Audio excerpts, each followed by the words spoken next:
તુવેરની ટેકાના ભાવે ખરીદીનો મહાશુભારંભ। પીએમ કિસાનના 22મા હપ્તાની તારીખ ફાઇનલ। ભવનાથ વિવાદમાં કીર્તિ પટેલની આખરે ધરપકડ। ખેડૂતો માટે માવઠાની નવી અને ડરામણી આગાહી। માર્ચ મહિનામાં વરસાદ ખેડૂતોની વધારશે ચિંતા। સોના અને ચાંદીમાં ભડકો, ભાવ પહોંચ્યા આસમાને। નમસ્કાર મારા વહાલા ખેડૂત મિત્રો, હું છું તમારો દોસ્ત અને સ્વાગત છે આપણી સૌની પ્રિય ચેનલ ટોટલ કિસાન ખબરમાં।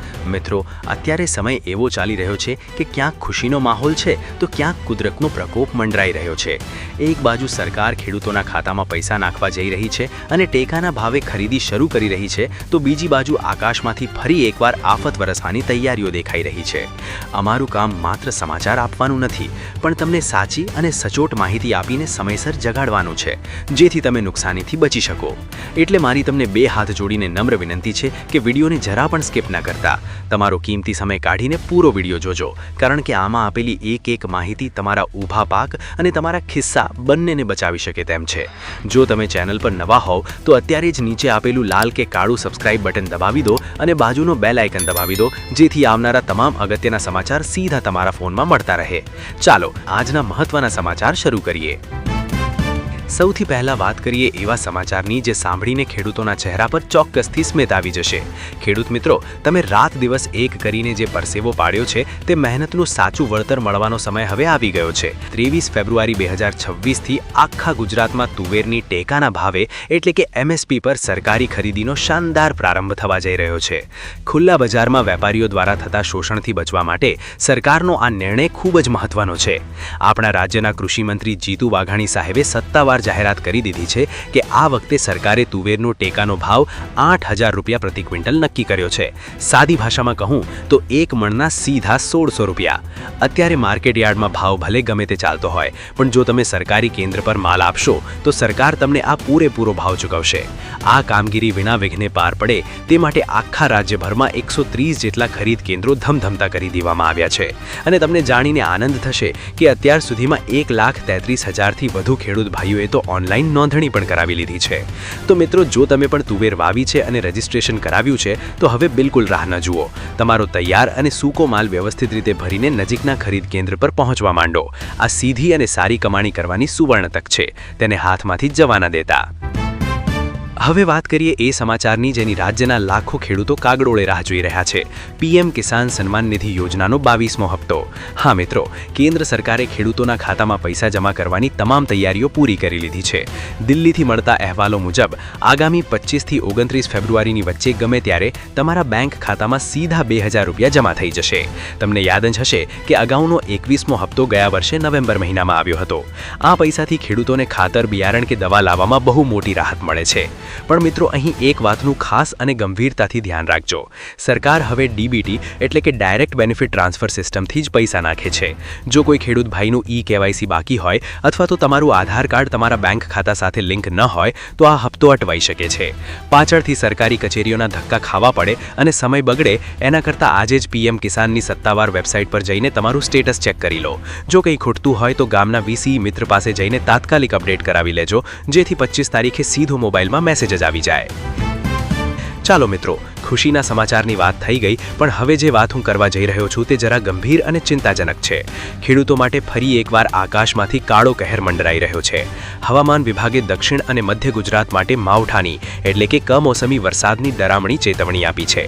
આગાહી એવા પ્રકારની છે કે આજે અને આવતીકાલે કેટલાક વિસ્તારોમાં અચાનક વાતાવરણ પલટાશે, વરસાદી ઝાપટા પડશે અને સાથે સૂસવાટા મારતા ઠંડા પવનો પણ ફૂંકાશે। આ કમોસમી વરસાદના કારણે સૌથી મોટો ખતરો બનાસકાંઠાના ખેડૂતો પર તોળાઈ રહ્યો છે। ત્યાં અત્યારે બટાકાનો પાક બિલકુલ તૈયાર થઈને જમીનમાં પડેલો છે। જો હવે માવઠું ખાય અને ખેતરમાં પાણી ભરાઈ જાય તો લાખો રૂપિયાના બટાકા જમીનમાં જ સડી જાય અને ખેડૂત રાતોરાત પાયમાલ થઈ જાય। આ ઉપરાંત ઘઉં, ચણા, જીરું અને ધાણાના પાકને પણ મોટો ફટકો પડી શકે છે। અને મિત્રો, આ આફત માત્ર 2 દિવસ પૂરતી સીમિત નથી। જાણીતા હવામાન નિષ્ણાત અંબાલાલ પટેલે માર્ચ મહિના માટે પણ ભયંકર આગાહી કરી છે। તેમના જણાવ્યા અનુસાર 4 થી 8 માર્ચ દરમિયાન રાજ્યમાં એક મોટું વેસ્ટર્ન ડિસ્ટર્બન્સ આવી રહ્યું છે। ત્યારબાદ 15 માર્ચ પછી પણ વાતાવરણમાં ફરીથી એક મોટો અને અચાનક પલટો આવવાની પૂરેપૂરી સંભાવના છે। એટલે કે આખો માર્ચ મહિનો ખેડૂતો માટે કસોટીનો સાબિત થવાનો છે. મારી તમને હાથ જોડીને વિનંતી છે કે જરાય આળસ કર્યા વગર આગોતરા પગલાં લઈ લેજો. ખેતરમાં પાણી ભરાઈ ન રહે તે માટે નીકો સાફ કરી નાખજો. જો પાક લણીને ખેતરમાં રાખ્યો હોય તો તેને સુરક્ષિત જગ્યાએ ખસેડી લેજો અથવા તો મોટી અને મજબૂત તાડપત્રીથી ઢાંકી દેજો. વરસાદ અને ભેજના કારણે જીરું અને અન્ય પાકમાં રોગ આવવાની શક્યતા વધી જાય છે, એટલે કૃષિ નિષ્ણાતની સલાહ લઈને યોગ્ય દવાનો છંટકાવ પણ અગાઉથી જ કરી લેજો. તમારો મહામૂલો પાક બચાવવો હવે તમારી જ સાવચેતી પર નિર્ભર છે. તમારા ગામમાં અત્યારે વાતાવરણ કેવું છે? શું વાદળછાયું વાતાવરણ દેખાઈ રહ્યું છે? કમેન્ટમાં તમારા ગામનું નામ લખીને જરૂર જણાવજો. હવે થોડી વાત કરીએ રાજ્યમાં ચાલતા ગરમાગરમ કાયદાકીય મુદ્દાની. જૂનાગઢના જગવિખ્યાત ભવનાથ મેળામાં જે મોટો વિવાદ ઊભો થયો હતો તેનો આખરે અંત આવી ગયો છે. મહાશિવરાત્રિના પવિત્ર પર્વ પર જ્યારે સાધુ સંતો મૃગીકુંડમાં રોયલ સ્નાન કરતા હોય છે ત્યારે ત્યાં જઈને સ્નાન કરી વિવાદ સર્જનાર કીર્તિ પટેલની અંતે પોલીસે ધરપકડ કરી લીધી છે. તમને ખ્યાલ જ હશે કે આ ઘટના બની ત્યાંથી સાધુ સમાજ અને લોકોમાં ભારે રોષ જોવા મળી રહ્યો હતો. અલગ અલગ જગ્યાએ 3 જેટલી પોલીસ ફરિયાદો પણ નોંધાઈ હતી. આટલું ઓછું હોય તેમ આ બેને સોશિયલ મીડિયા પર લાઈવ આવીને પોલીસને ખુલ્લેઆમ ચેલેન્જ આપતો વિડીયો વાયરલ કર્યો હતો. પણ મિત્રો, કાયદાની મર્યાદા તોડનારને કાયદો ક્યારે બક્ષતો નથી. ગુજરાત પોલીસે સતત વોચ રાખીને છેક રાજસ્થાનથી તેને દબોચી લીધી છે.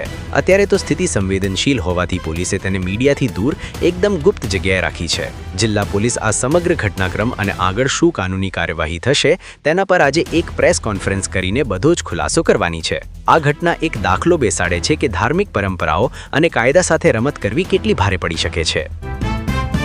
અને હવે આજના છેલ્લા અને સામાન્ય માણસની કમર તોડી નાખે તેવા સમાચાર. મિત્રો, સોના અને ચાંદીના ભાવે તો હવે માજા મૂકી દીધી છે. બજારના આ કિંમતી ધાતુઓના ભાવ ઐતિહાસિક સપાટીએ પહોંચી ગયા છે. અત્યારે જ્યારે ચારે બાજુ લગ્નની સિઝન ધમધમી રહી છે ત્યારે સોનાનો ભાવ પ્રતિ 10 ગ્રામ 1,55,000થી લઈને 1,60,000 રૂપિયાના આંકડાને આંબી ગયો છે. તમે જ વિચાર કરો, એક મધ્યમ વર્ગીય પરિવાર પોતાની દીકરીને લગ્નનો ખર્ચ કેવી રીતે પૂરો કરશે? ચાંદી પણ ક્યાં પાછળ છે.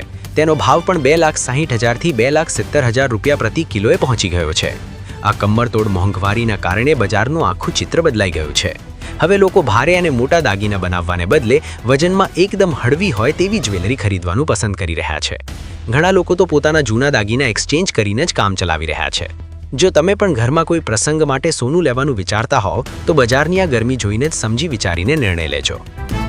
તો મારા વહાલા ખેડૂત મિત્રો, આ હતા આજના તાજા, મહત્વના અને તમારા માટે ઉપયોગી સમાચાર. આપણે જોયું કે સરકાર સહાય આપી રહી છે, પણ સામે કુદરત પણ રૂઠી છે. કમોસમી વરસાદની આફત સામે આપણે સૌએ જાગૃત રહીને પાકને બચાવવાનો છે. આજના કયા સમાચાર તમને સૌથી વધુ કામના લાગ્યા અને તમે પીએમ કિસાનનો હપ્તો મેળવવા માટે કેવાયસી કરાવ્યું છે કે નહીં? કમેન્ટમાં જરૂરથી લખજો. જો તમને મારો આ માહિતી આપવાનો પ્રયાસ ગમ્યો હોય તો આ વિડીયોને એક લાઇક ચોક્કસ આપજો અને તમારા વોટ્સએપ ગ્રુપમાં, ફેસબુક પર બધા જ ખેડૂત મિત્રો સાથે શેર કરજો, જેથી કોઈ પણ ભાઈ માહિતીના અભાવે નુકસાન ન ભોગવે. આવી જ સાચી, સચોટ અને ખેડૂતલક્ષી માહિતી માટે હંમેશા જોડાયેલા રહો આપણી ચેનલ ટોટલ કિસાન ખબર સાથે. ફરી મળીશું એક નવા વિડીયો અને નવી શાનદાર માહિતી સાથે. ત્યાં સુધી તમારું અને તમારા પાકનું ધ્યાન રાખજો. હું છું તમારો મિત્ર, હવે રજા લઉં છું. રામ રામ, જય જવાન, જય કિસાન.